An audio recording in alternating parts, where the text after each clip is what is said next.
Capítulo 5. Artigo 1º. Motivos que nos devem fazer abraçar esta devoção. Esta devoção nos consagra inteiramente ao serviço de Deus. Primeiro motivo que nos mostra a excelência desta consagração de si mesmo a Jesus Cristo pelas mãos de Maria.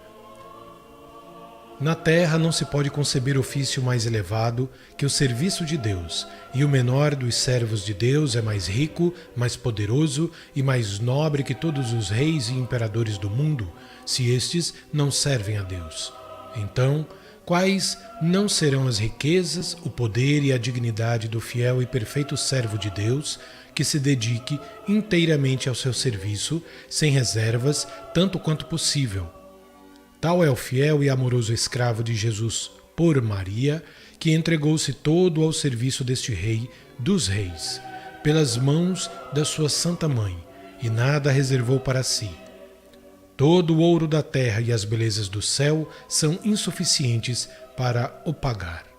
As outras congregações, associações e confrarias erigidas em honra de Nosso Senhor e de sua Santa Mãe, que fazem grande bem para o cristianismo, não nos levam a dar tudo sem reserva. Apenas prescrevem aos seus associados as obrigações de certas práticas e ações, mas deixam-lhes livres todos os outros atos e momentos da vida. Mas esta devoção de que falamos faz-nos dar incondicionalmente a Jesus e a Maria todos os pensamentos, palavras, ações, sofrimentos e instantes da nossa vida. Assim, quer velemos, quer durmamos, quer bebamos ou comamos, quer façamos grandes ou pequeninas coisas, poderemos sempre dizer que tudo o que fazemos, embora nisso não pensemos, pertence a Jesus e a Maria em virtude do nosso oferecimento. 1 Coríntios 10:31. A não ser que o tenhamos expressamente revogado. Que consolação! Além disso, como já ficou dito, não há nenhuma outra prática que nos liberte mais facilmente de um certo espírito de propriedade que penetra imperceptivelmente nas melhores ações. O nosso bom Jesus concede esta grande graça em recompensa do ato heróico e desinteressado que se fez àquele que, pelas mãos de sua mãe, cedeu-lhe todo o valor das boas obras. Se ele dá 100 por 1, mesmo neste mundo, Mateus 19:29, àqueles que por seu amor deixam os bens exteriores, temporais, perecedouros, que recompensa não dará àqueles que lhe sacrificarem mesmo seus bens interiores e espirituais? Jesus, o nosso grande amigo, deu-se-nos sem reserva, corpo e alma, virtudes, graças e méritos. Ele ganhou-me todo, dando-se todo a mim, diz São Bernardo. Não é um dever de justiça e de reconhecimento que lhe demos tudo o que nos for possível dar? Ele foi o primeiro a ser liberal para conosco. Sejamo-lo também para com ele, e o veremos cada vez ainda mais liberal durante a nossa vida, na hora da nossa morte e por toda a eternidade. Ele será generoso para com aqueles que são generosos para com ele. Salmo 17:26. Artigo 2º. Esta devoção nos faz imitar o exemplo dado por Jesus Cristo e por Deus mesmo e praticar a humildade. Segundo motivo que nos mostra ser justo em si mesmo e vantajoso para o cristão e consagrar-se inteiramente a Maria Santíssima com esta prática, com o fim de ser consagrado mais perfeitamente a Jesus Cristo. Este bom mestre não recusou encerrar-se no seio da Santíssima Virgem como um cativo e escravo de amor, nem ser-lhe submisso e obedecer-lhe durante 30 anos. E aqui, repito, que o espírito humano se perde ao refletir seriamente sobre esta maneira de proceder da sabedoria encarnada.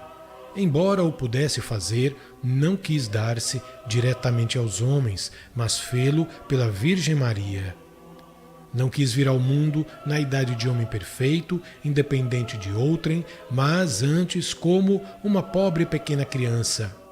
Embora o pudesse fazer, não quis dar-se diretamente aos homens, mas fê-lo pela Virgem Santíssima. Não quis vir ao mundo na idade de homem perfeito, independente de outrem, mas antes como uma pobre e pequena criancinha, dependente dos cuidados e sustentos de sua mãe. Esta sabedoria infinita, que tinha um desejo imenso de glorificar a Deus, seu Pai, e de salvar os homens, não achou meio mais perfeito nem mais rápido para o fazer do que submeter-se à Santíssima Virgem. E era uma submissão em todas as coisas, não somente durante os 8, 10 ou 15 primeiros anos da sua vida, como as outras crianças, mas durante 30 anos. E deu mais glória a seu Pai durante esse tempo de sujeição e dependência da Virgem Santíssima do que lhe teria dado, empregando esses 30 anos a fazer prodígios, a pregar por toda a terra, a converter todos os homens. Do contrário, ele o teria feito. Oh, como glorifica altamente a Deus quem se submete a Maria, seguindo o exemplo de Jesus. Tendo diante dos olhos um exemplo tão visível e conhecido de todos, seremos tão insensatos para julgar possível encontrar um meio mais perfeito e mais direto de glorificar a Deus do que a sua submissão a Maria, a exemplo de seu divino Filho?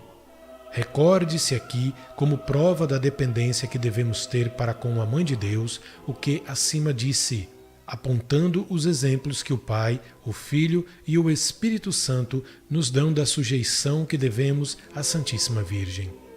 O Pai não deu nem dá seu Filho senão por ela, não suscita novos filhos senão por ela, e não comunica as suas graças senão por ela. Deus Filho não foi formado para todos em geral, senão por ela. Não é formado e gerado todos os dias nas almas em união com o Espírito Santo e não comunica os seus méritos e virtudes a não ser por ela.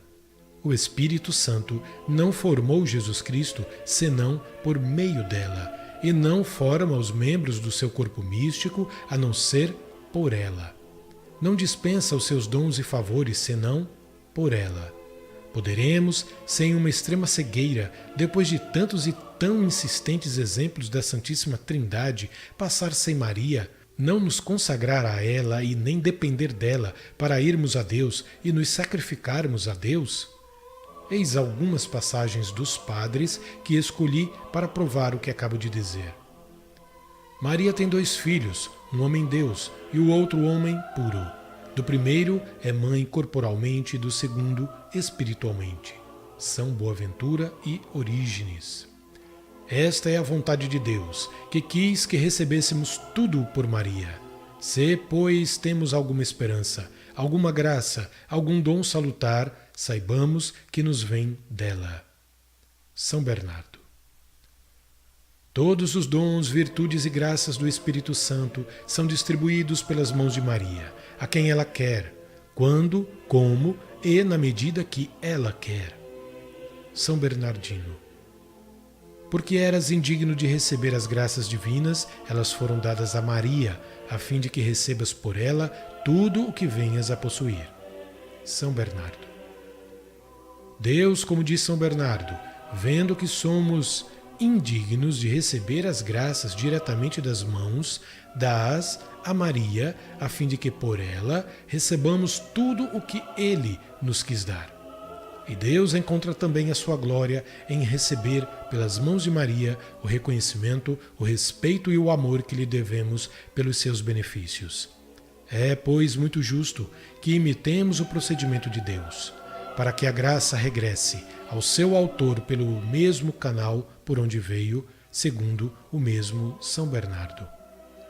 É precisamente o que fazemos por essa devoção. Oferecemos e consagramos tudo o que somos e tudo o que possuímos à Santíssima Virgem, para que nosso Senhor receba, por seu intermédio, a glória e o reconhecimento que lhe devemos. Reconhecemo-nos indignos e incapazes de nos abeirarmos da sua majestade infinita só por nós mesmos, e por isso servimo-nos da intercessão da Santíssima Virgem. Além disso, trata-se aqui de um ato de profunda humildade, virtude que Deus ama acima de todas as outras. Uma alma que se eleva, rebaixa a Deus. Uma alma que se humilha, eleva a Deus. João 3,30. Deus resiste aos soberbos e dá a sua graça aos humildes. Tiago 4,6. Se nos humilharmos, julgando-nos indignos de comparecer perante Deus e de nos aproximar dele, Deus desce, abaixa-se para vir a nós, para se comprazer em nós e nos elevar, apesar da nossa miséria. Mas, pelo contrário, quando alguém se aproxima ousadamente de Deus, sem querer medianeiros, Deus esquiva-se e não podemos chegar até ele. Oh, como ele ama a humildade de coração!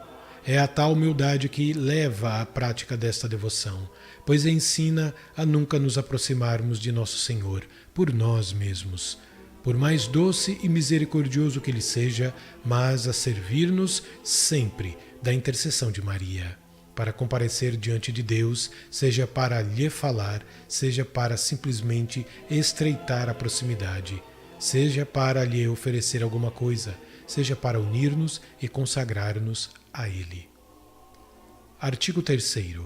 Esta devoção oferece-nos a assistência materna da Virgem Maria. Maria se dá ao seu escravo de amor. Terceiro motivo.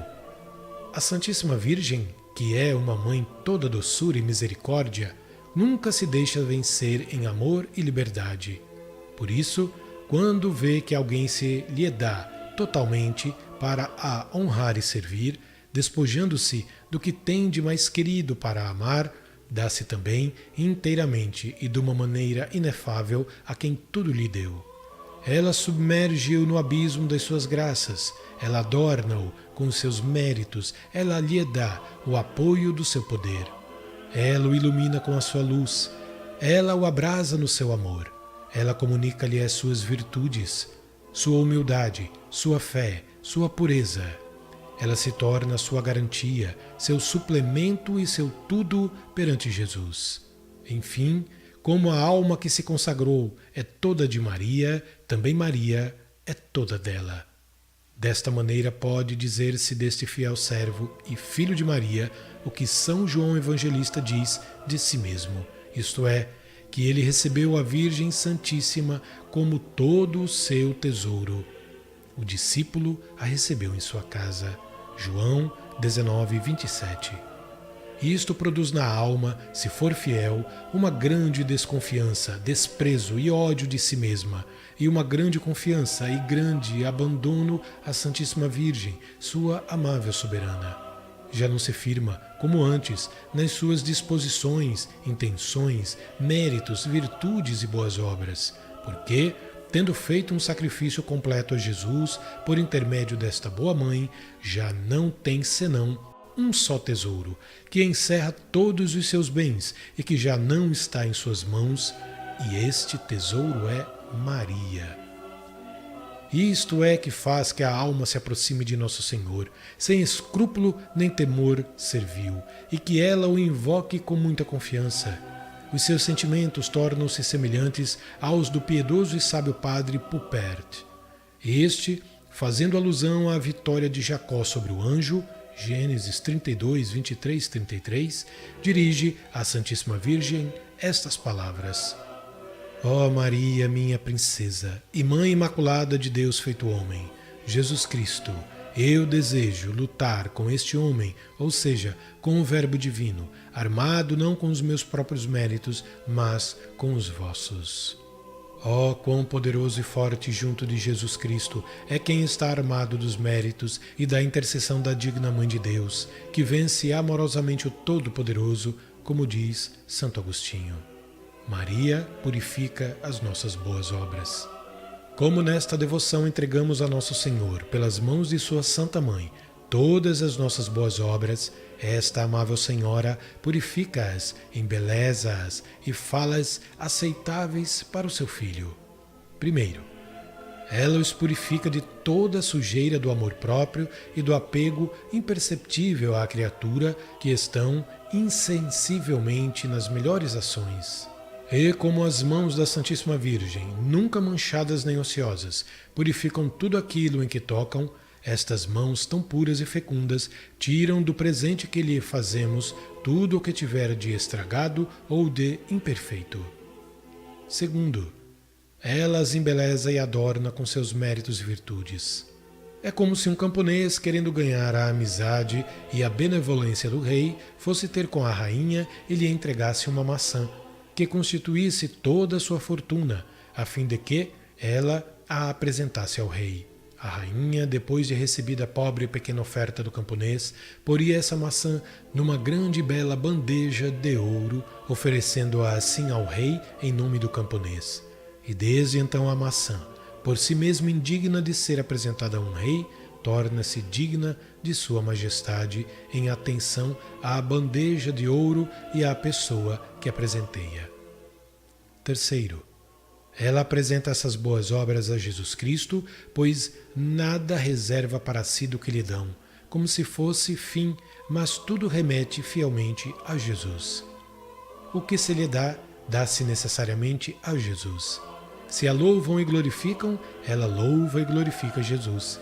Quando a louvam e bendizem, a Santíssima Virgem canta, como outrora ao ser louvada por Santa Isabel. A minha alma glorifica o Senhor. Lucas 1,46. Quarto, ela faz que Jesus aceite essas boas obras, por menores e mais pobres que sejam, enquanto presente para este Santo dos Santos e Rei dos Reis. Quando alguém apresenta a Jesus alguma coisa em seu próprio nome e apoiado na sua habilidade e disposição pessoais, Jesus examina o dom e, frequentemente, rejeita-o por causa da sujeira que contraiu pelo amor próprio, tal como outrora rejeitou os sacrifícios dos judeus, repletos que eram de vontade própria. Hebreus 10, 5, 7. Mas quando se lhe apresenta alguma coisa pelas mãos puras e virginais da sua bem-amada mãe, toca-se-lhe no ponto fraco, se me é lícito empregar esta expressão. Ele já não considera tanto o que se lhe dá como a sua boa mãe que lhe o apresenta. Não olha tanto para donde lhe vem esse presente como para aquela por quem o recebe. Assim Maria, que jamais é rejeitada e é sempre bem acolhida por seu filho, faz que Sua Majestade receba com agrado tudo quanto lhe apresenta, seja grande ou pequeno. Basta que Maria o apresente para que Jesus receba e aceite. Era o grande conselho que São Bernardo dava àqueles que conduzia à perfeição. Quando quiserdes oferecer alguma coisa a Deus, tende cuidado de a oferecer pelas mãos muito agradáveis e muito dignas de Maria, se não quiserdes ser repelidos. Não é isto mesmo que a própria natureza inspira aos pequenos em relação aos grandes, como já vimos? Porque a graça não nos levaria a fazer o mesmo em relação a Deus, que está infinitamente acima de nós e diante de quem somos menos que um átomo. Temos, além do mais, uma advogada tão poderosa que nunca é repelida, tão hábil que conhece todos os segredos para ganhar o coração de Deus, tão boa e caridosa que não repele ninguém, por pequeno ou mau que seja. Mais adiante mostrarei, na história de Rebeca e Jacó, a verdadeira prefigura das verdades que menciono. Artigo 4º. Esta devoção é um meio excelente para procurar a maior glória de Deus. Quarto motivo. Esta devoção, fielmente praticada, é um meio excelente para fazer com que o valor de todas as nossas boas obras seja utilizado para a maior glória de Deus. Quase ninguém age por este fim tão nobre, embora a isso estejamos obrigados. Seja por não saber em que consiste a maior glória de Deus, seja por não a querer. Mas a Santíssima Virgem, a quem cedemos o valor e o mérito das nossas boas obras, sabe perfeitamente onde reside a maior glória de Deus e não faz nada sem ser para esse fim.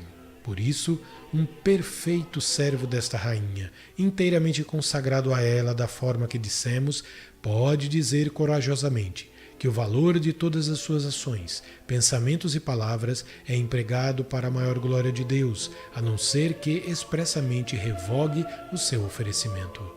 Pode haver algo mais consolador para uma alma que ama a Deus, com um amor puro e desinteressado e que estima a glória e os interesses divinos mais do que os seus próprios interesses? Artigo 5º.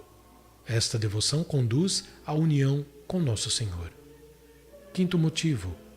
Esta devoção é um caminho fácil, curto, perfeito e seguro para chegar à união com Deus, na qual consiste a perfeição cristã. Caminho fácil. É um caminho fácil que Jesus Cristo abriu ao vir até nós e onde não se encontra obstáculo algum para chegar até Ele. Pode-se, na verdade, chegar à união divina por outros caminhos, mas será por muito mais cruzes e mortes misteriosas, com muito mais dificuldades que só a custo serão vencidas. Será preciso passar por noites escuras, por combates e agonias misteriosas, por cima de montanhas escarpadas, por cima de espinhos muito agudos e por desertos horríveis. Mas pelo caminho de Maria passa-se mais suave e tranquilamente. Também aqui se encontram, é certo, rudes combates a travar e grandes dificuldades a vencer. Mas esta boa mãe e senhora torna-se tão presente e tão próxima dos seus fiéis servos para os iluminar nas suas trevas, esclarecer nas suas dúvidas, confirmar no meio dos seus temores, sustentar nas lutas e dificuldades, que este caminho virginal para encontrar Jesus Cristo é realmente um caminho de rosas e mel à vista dos outros. Houve alguns santos, mas em pequeno número, como Santo Efrem, São João Damasceno, São Bernardo, São Bernardino, São Boaventura, São Francisco de Sales, que passaram por esse caminho ameno para ir a Jesus Cristo.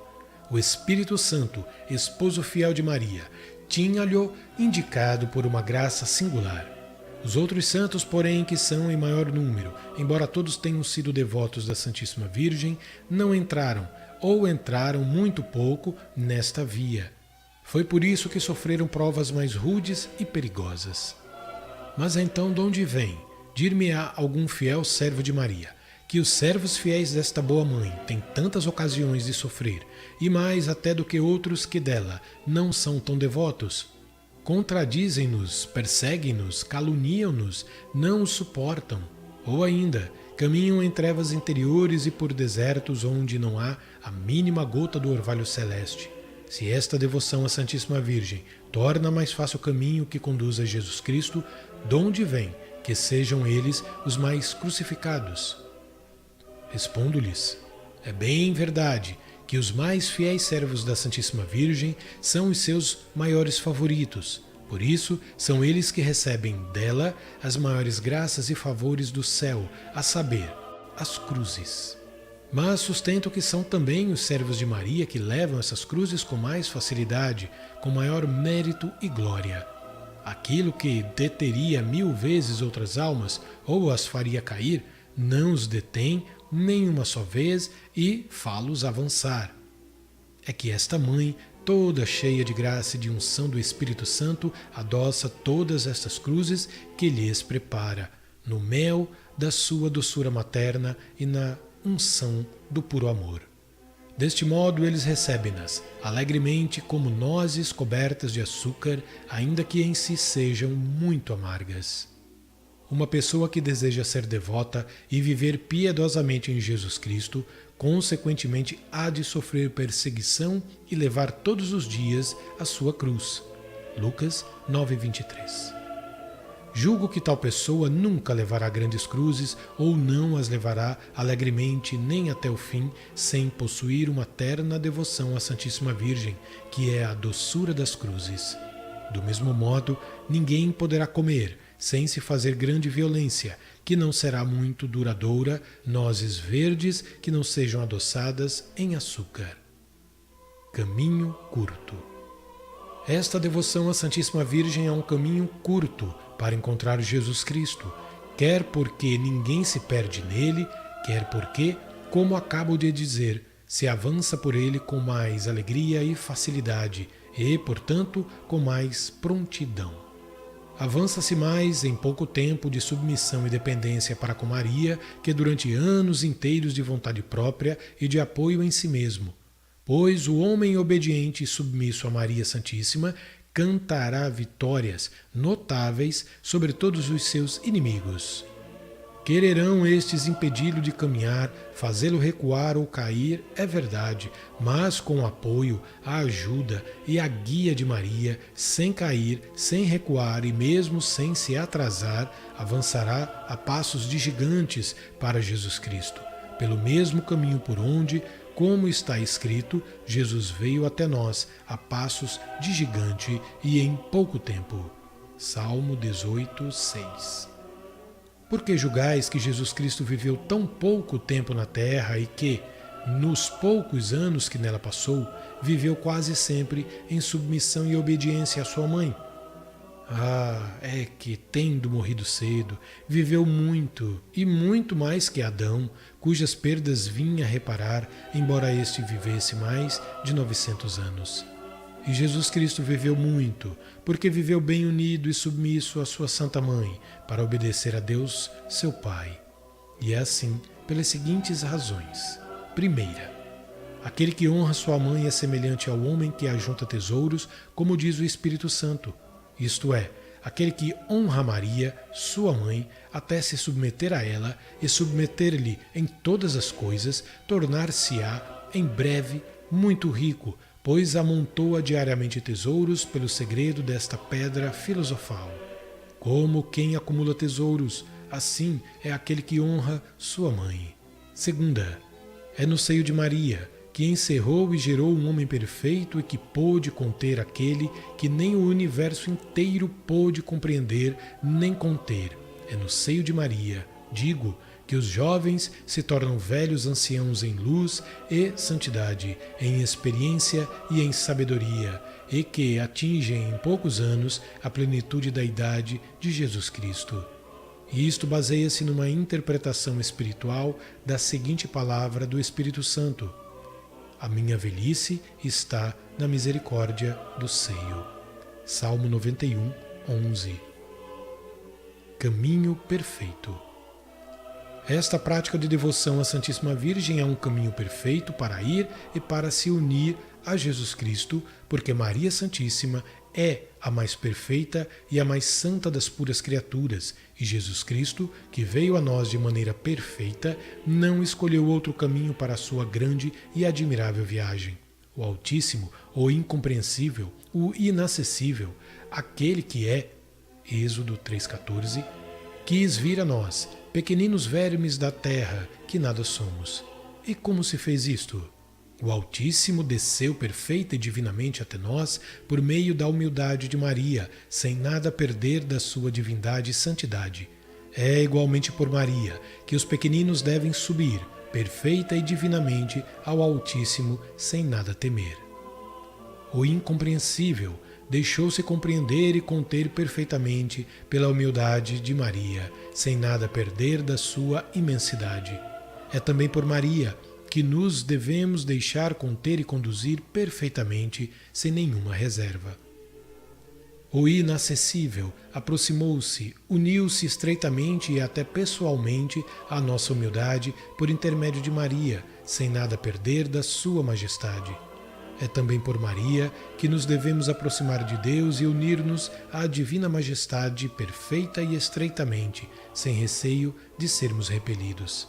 Enfim, aquele que é, quis vir ao que não é e fazer que o que não é se transforme em Deus ou naquele que é.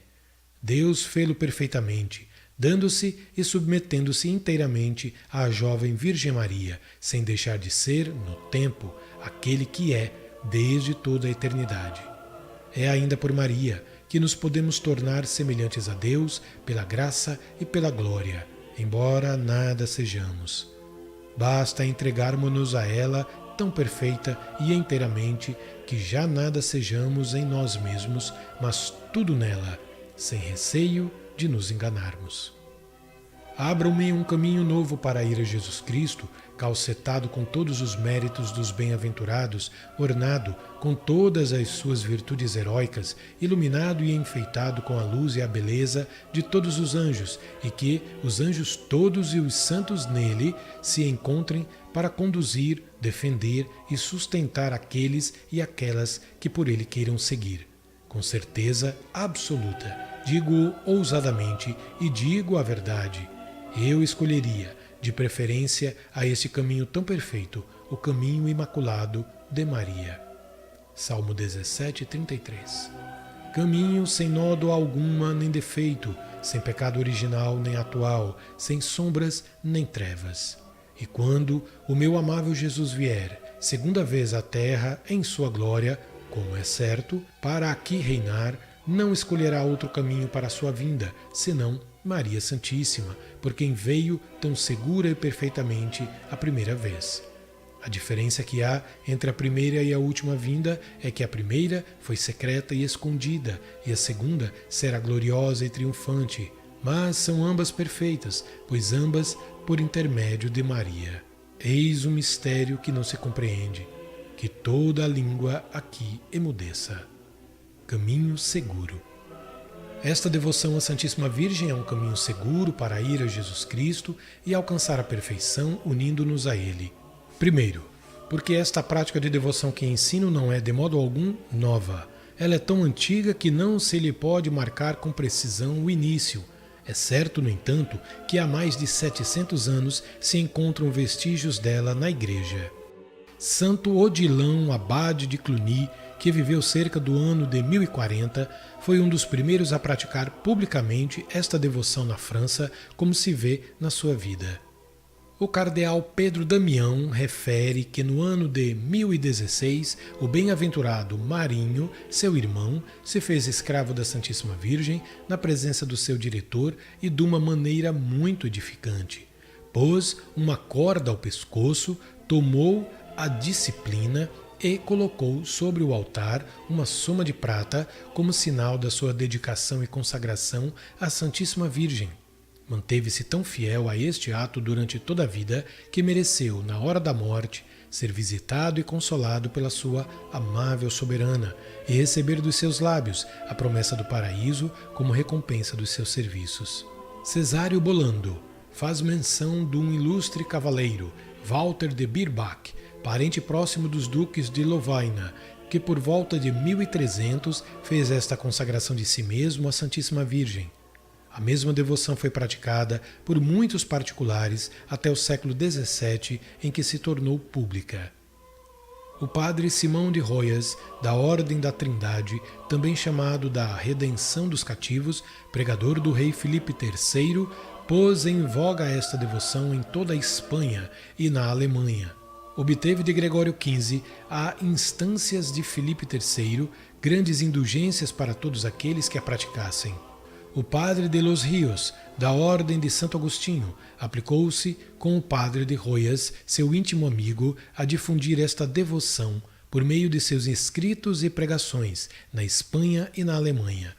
Compôs um grosso volume intitulado Hierarquia Mariana, em que trata com tanta piedade e erudição da antiguidade, excelência e solidez desta devoção. No século passado, os reverendos padres teatinos estabeleceram esta devoção na Itália, na Sicília e na Saboia. O padre Stanislau Falácio, da Companhia de Jesus, promoveu maravilhosamente esta devoção na Polônia. O padre de Los Rios, no livro já citado, refere o nome dos príncipes, princesas, duques e cardeais de vários reinos que abraçaram esta devoção. O padre Cornélio, tão louvável por sua piedade como por sua profunda ciência, foi encarregado por diversos bispos e teólogos de examinar esta devoção. Depois de maduro exame, teceu-lhe louvores dignos da sua piedade, no que foi seguido por muitas outras grandes personalidades. Os reverendíssimos padres jesuítas, sempre zelosos no serviço da Santíssima Virgem, apresentaram ao duque Fernando de Baviera, então arcebispo de Colônia, em nome dos congregacionistas da mesma cidade, um pequeno tratado sobre a dita devoção. Aquele prelado deu-lhe a sua aprovação e a licença de o imprimir e exortou todos os párocos e religiosos da sua diocese a propagar esta sólida devoção na medida das suas forças. O cardeal de Beroli, cuja memória é abençoada em toda a França, foi um dos mais zelosos em espalhar a mesma devoção neste país, apesar de todas as calúnias e perseguições que lhe levantaram os críticos e os libertinos. Acusaram-no de inovação e de superstição. Escreveram e publicaram contra ele um folheto difamatório e serviram-se, ou antes fê-lo o demônio por intermédio deles, de 1000 estratagemas para o impedir de propagar esta devoção na França. Mas este grande santo homem respondeu às calúnias só com a sua paciência e às objeções contidas no referido libelo com um pequeno escrito em que as refuta vigorosamente. Nesse escrito mostra como esta devoção se funda no exemplo de Jesus Cristo, nas nossas obrigações para com Ele e nas promessas que fizemos no batismo. É particularmente com esta última razão que fecha a boca aos seus adversários. Faz-lhes ver que esta consagração à Santíssima Virgem e, por suas mãos, a Jesus Cristo, não é mais que a perfeita renovação das promessas do batismo. Diz coisas muito belas sobre esta prática, como se poderá ver nas suas obras. O livro de M. Boudon, já citado, refere os nomes dos diversos papas que aprovaram esta devoção, os teólogos que a examinaram, as perseguições que suportou e venceu e as milhares de pessoas que a abraçaram, sem que jamais papa algum a tenha condenado. Nem seria possível fazê-lo sem derrubar os próprios fundamentos do cristianismo. Consta, pois, que esta devoção não é nova, e se não é muito comum, é por ser preciosa demais para ser apreciada e praticada por todo o mundo. Segundo, esta devoção é um meio seguro para ir a Jesus Cristo, porque é próprio da Santíssima Virgem conduzir-nos com segurança a Ele, como é próprio de Jesus conduzir-nos seguramente ao Eterno Pai. E que os espirituais não caiam no erro de pensar que Maria seja um impedimento para chegar à união divina. Seria possível que aquela que achou graça diante de Deus, para todos em geral e para cada um em particular, fosse obstáculo a uma alma para encontrar a grande graça da união com Deus? Seria possível que Maria pudesse impedir uma alma de se unir perfeitamente a Deus, visto que ela foi cheia e superabundou em graças e que viveu tão unida e transformada em Deus que ele teve de se encarnar nela? É bem verdade que a visão de outras criaturas, embora santas, poderiam talvez retardar a união divina em certas circunstâncias, mas jamais Maria, como já disse e não me cansarei de repetir. Uma das razões por que tão poucas almas atingem a plenitude da idade de Jesus Cristo é que Maria, que é, hoje como sempre, a mãe do Filho e a esposa fecunda do Espírito Santo, não está suficientemente formada nos corações. Quem deseja o fruto de vida, Jesus Cristo, deve ter a árvore de vida, que é Maria. Quem quer ter em si a ação do Espírito Santo, deve ter a sua fiel e indissolúvel esposa, Maria Santíssima, que o torna fértil e fecundo, como já dissemos noutro lugar. Estejamos, portanto, certos de que quanto mais presente tivermos Maria nas nossas orações, contemplações, ações e sofrimentos, se não puder ser de um modo distinto e perceptível, que seja pelo menos de uma maneira geral e implícita, tanto mais perfeitamente encontraremos Jesus Cristo. Ele está sempre em Maria, grande, poderoso, operante e incompreensível, mais que no céu ou em qualquer outra criatura do universo. Assim, Maria Santíssima, toda mergulhada em Deus, está bem longe de se tornar um obstáculo para os perfeitos chegarem à união com Deus. Aliás, é todo o contrário.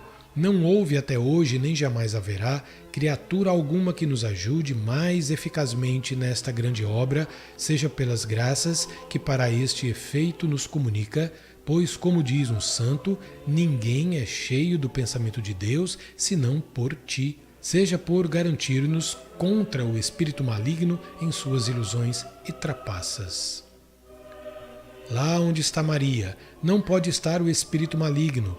Um dos sinais infalíveis de que uma alma é conduzida pelo bom espírito é que possua uma grande devoção a Maria e que pense e fale nela. É esta a opinião de um santo, que acrescenta que assim como a respiração é um sinal certo de que o corpo não está morto, assim o pensamento frequente e amorosa invocação de Maria é a prova de que a alma não está morta pelo pecado. Diz a Igreja e o Espírito Santo que a conduz que só Maria esmagou todas as heresias deste mundo. Por isso, um fiel devoto de Maria nunca cairá na heresia ou na ilusão, pelo menos formalmente, por mais que os críticos resmunguem. Poderá sim errar materialmente, tomar por verdade uma mentira e por bom o espírito maligno, ainda que mais dificilmente que qualquer outra pessoa. Mas, mais cedo ou mais tarde, conhecerá a sua falta e o seu erro material, e quando o conhecer, não se obstinará de forma alguma em crer ou sustentar o que tinha julgado verdadeiro. É um caminho traçado por Jesus. Portanto, todo aquele que, sem temor de ilusão comum às pessoas de oração, quiser avançar no caminho da perfeição e encontrar com segurança e perfeitamente Jesus Cristo, abrace de coração dilatado esta devoção à Santíssima Virgem, que talvez ainda não conheça. Que entre neste excelente caminho que não conhecia e que lhe indico. 1 Coríntios 12, 13. Pois é o caminho aberto por Jesus Cristo, a sabedoria encarnada, nosso único chefe, e os membros que o trilharem não podem enganar-se. É um caminho fácil, devido à plenitude de graça e de unção do Espírito Santo que o enche. Quem por ele caminha não se cansa nem recua. É um caminho curto, que em pouco tempo nos leva a Jesus Cristo. É um caminho perfeito, onde não há lama nem poeira, nem a menor impureza de pecado. Enfim, é um caminho seguro que nos conduz a Jesus Cristo e à vida eterna, reta e seguramente, sem desvios nem para a direita nem para a esquerda. Entremos neste caminho e avancemos por ele, noite e dia, até a plenitude da idade de Jesus Cristo. Artigo 6º. Esta devoção dá uma grande liberdade de espírito. Sexto motivo.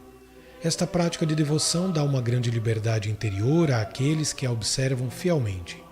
É a liberdade dos filhos de Deus. 2 Coríntios 3,17, Romanos 8, 21.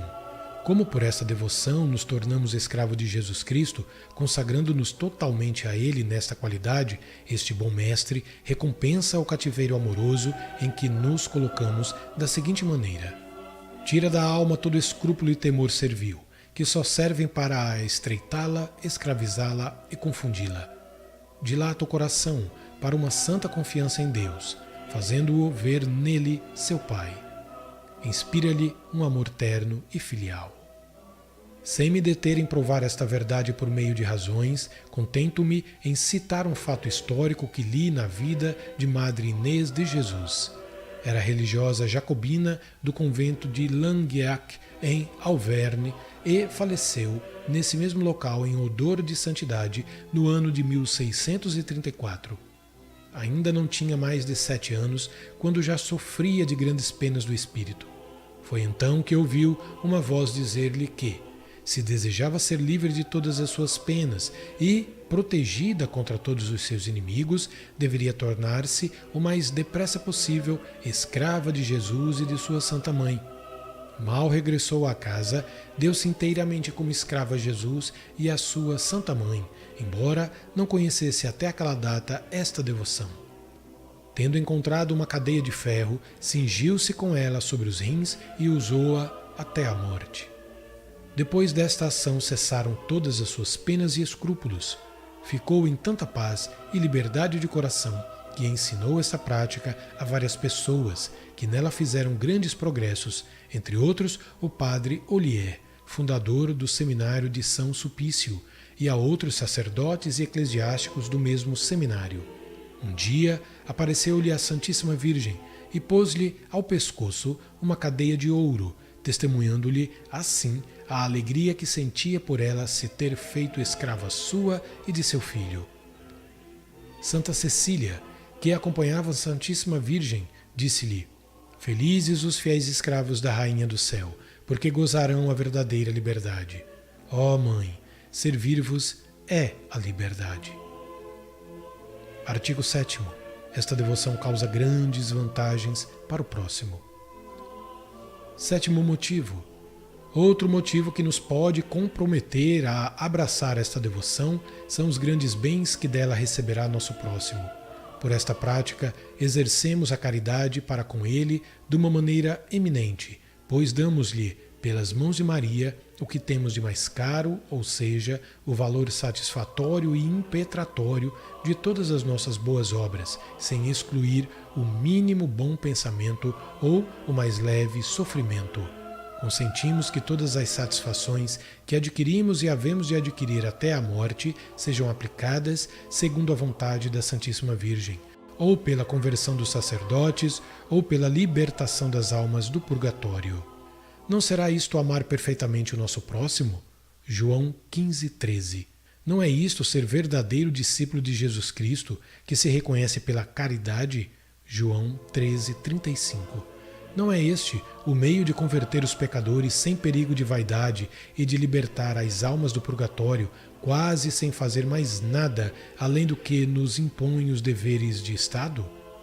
Para se apreciar a excelência deste sétimo motivo, seria preciso conhecer o bem que é a conversão de um pecador ou a libertação de uma alma do purgatório. É um bem infinito, maior do que criar o céu e a terra, pois é dar a uma alma a posse de Deus. Quando por esta prática se livrasse apenas uma alma do purgatório durante toda a vida, ou se convertesse apenas um pecador, não bastaria isso para levar todo homem verdadeiramente caridoso a abraçá-la?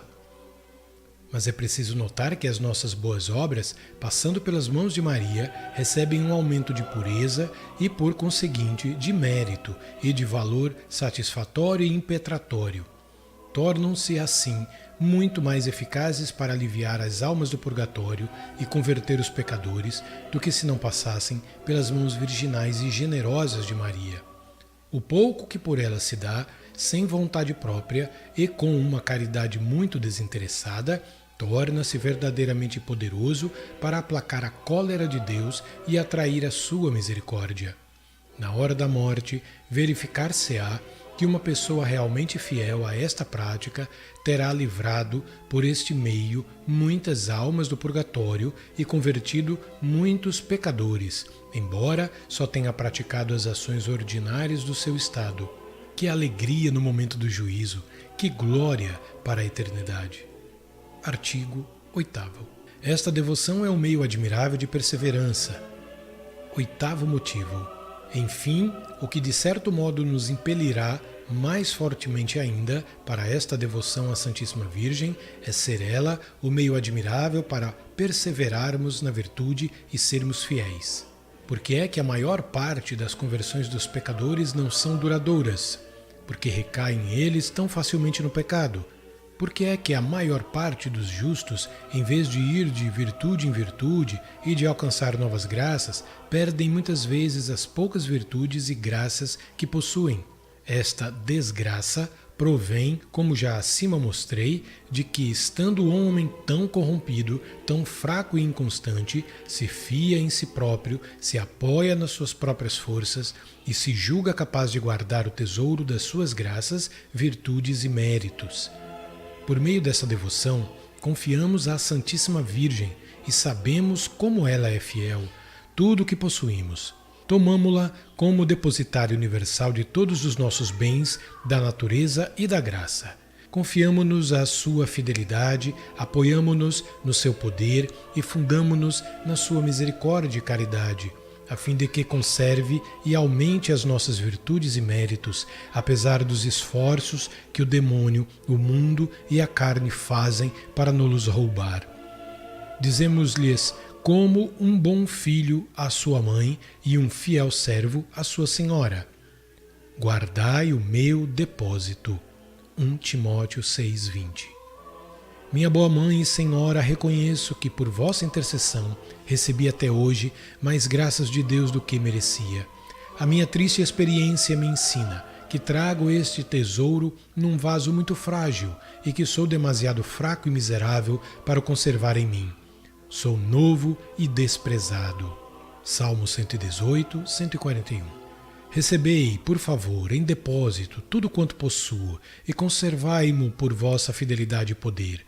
Se me guardardes, nada perderei. Se me sustentardes, não hei de cair. Se me protegerdes, estarei ao abrigo dos meus inimigos. É o que diz São Bernardo, em termos formais, para nos inculcar esta prática.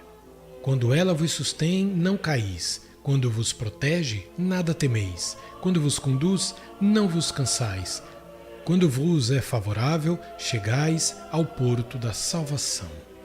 São Boaventura parece dizer-nos a mesma coisa em termos ainda mais formais. A Santíssima Virgem, diz ele, não é apenas detida na plenitude dos santos, mas ela retém e guarda os santos na plenitude deles, para que esta não diminua. Impede que as suas virtudes se dissipem, que os seus méritos pereçam, que se percam as suas graças e que os demônios lhes façam mal. Enfim, impede que Nosso Senhor os castigue quando pecam. A Virgem Santíssima é a Virgem fiel, que pela sua fidelidade a Deus repara as perdas causadas pela infiel Eva por sua infidelidade.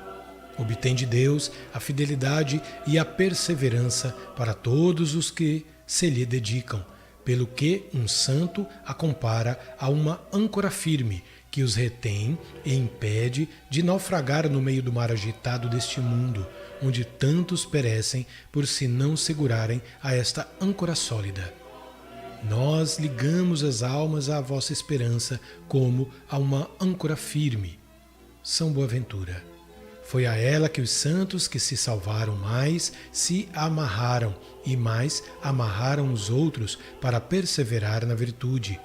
Felizes, pois, 1000 vezes felizes, os cristãos que agora se agarram fiel e inteiramente a Maria, como a uma âncora firme.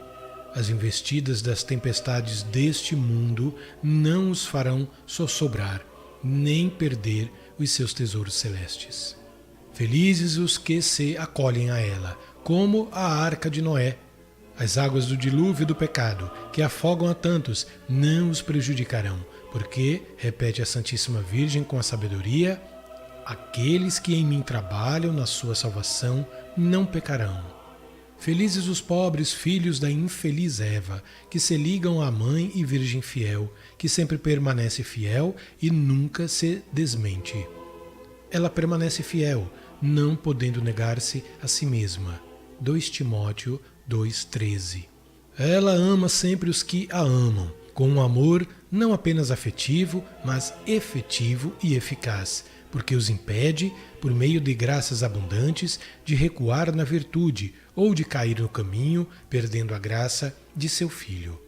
Esta boa mãe recebe sempre, por pura caridade, tudo o que lhe damos em depósito, e, uma vez que o recebeu como depositária, é obrigada, em justiça, a no-lo guardar, em virtude do contrário de depósito.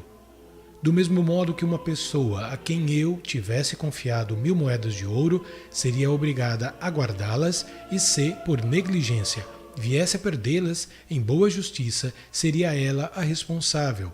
Mas não, nunca a fiel Maria deixará perder, por negligência, o que lhe tiver sido confiado. Seria mais fácil passarem o céu e a terra do que ela ser negligente e infiel para com os que nela confiam. Ó pobres filhos de Maria, a vossa fraqueza é extrema, grande é a vossa inconstância, e bem corrompida a vossa natureza. Fostes tirados, é certo, do mesmo barro corrompido que os filhos de Adão e Eva, mas não desanimeis por isso, consolai-vos e alegrai-vos. Eis que vos ensino este segredo desconhecido da maioria dos cristãos, até mesmo dos mais piedosos. Não guardeis o vosso ouro e a vossa prata nos vossos cofres, já forçados pelo espírito maligno que vos roubou. Eles são pequenos, velhos e fracos demais para guardar tão grande e precioso tesouro. Não ponhais a água pura e cristalina da fonte nos vossos vasos estragados e infectados pelo pecado. Se o pecado já não existe em vós, ficou pelo menos o seu odor e a água se contaminará. Não deiteis os vossos vinhos finos em vossos tonéis velhos, que já foram cheios de mau vinho. Ficariam estragados e em perigo de se perderem. Embora me compreendais, almas predestinadas, quero falar mais claramente. Não confieis o ouro da vossa caridade, a prata da vossa pureza, as águas das graças celestiais e o vinho dos vossos méritos e virtudes a um saco roto, a um cofre velho e arrombado, a uma vasilha estragada e contaminada, como sois vós. Do contrário, sereis roubados pelos ladrões, isto é, pelos demônios, que procuram e espiam noite e dia o tempo propício para o fazer. Do contrário, estragareis pelo mau odor do vosso amor próprio, da confiança em vós mesmos e da vossa própria vontade, tudo o que de mais puro Deus vos dá. Colocai, lançai no seio e no coração de Maria todos os vossos tesouros, todas as vossas graças e virtudes. Ela é vaso espiritual, vaso honorífico, vaso insigne de devoção. Depois que o próprio Deus se encerrou neste vaso com todas as suas perfeições, tornou-se todo espiritual e fez-se a morada das almas mais espirituais. Tornou-se honorífico e trono de honra dos maiores príncipes da eternidade. Tornou-se insigne em devoção e a morada das mais ilustres em doçura, em graças e virtudes. Enfim, tornou-se rico como uma casa de ouro, forte como a torre de Davi e puro como uma torre de marfim. Ah, como é feliz aquele que deu tudo a Maria, que se confia e abandona em tudo e por tudo em Maria. É todo dela e ela é toda dele. Pode dizer ousadamente com Davi: Maria foi feita para mim. Salmo 118, 56. Ou com o discípulo amado: recebia como toda a minha riqueza. João 19, 27. Ou com Jesus Cristo: tudo que é meu é teu, e tudo que é teu é meu. João 17, 10. Se ao ler isto, algum crítico imaginar que falo com exagero e levado por devoção desmedida, pobre dele, não me compreende, ou porque é um homem carnal, que não entende as coisas do Espírito, ou porque pertence ao mundo e não pode perceber o Espírito Santo, ou porque é orgulhoso e crítico e condena ou despreza tudo o que não percebe. Mas as almas que não nasceram do sangue, nem da vontade da carne, nem da vontade do homem, mas de Deus e de Maria, essas compreendem-me e apreciam, e é para elas que eu escrevo. João 1,13. No entanto, retorno à matéria interrompida, dizendo a uns e a outros que Maria Santíssima é a mais honesta e liberal de todas as simples criaturas. Nunca se deixa vencer em amor e liberalidade. Em troca de um novo, diz um santo homem, ela dá um boi. Quer dizer, por pouco, se lhe der, ela dá muito mais daquilo que recebeu de Deus. Se, pois, uma alma se lhe entrega sem reservas, ela também se lhe dá toda, contanto que a alma ponha nela, sem presunção, toda a sua confiança, trabalhando, por sua vez, em adquirir as virtudes e em vencer as suas paixões. Que os fiéis servos da Santíssima Virgem digam, portanto, com a ousadia de São João Damasceno: tenho confiança em vós, ó Mãe de Deus, sereis salvo. Tendo a vossa proteção, nada temerei. Com o vosso socorro, combaterei e porei em debandada os meus inimigos, porque a vossa devoção é uma arma de salvação que Deus dá aos que quer salvar.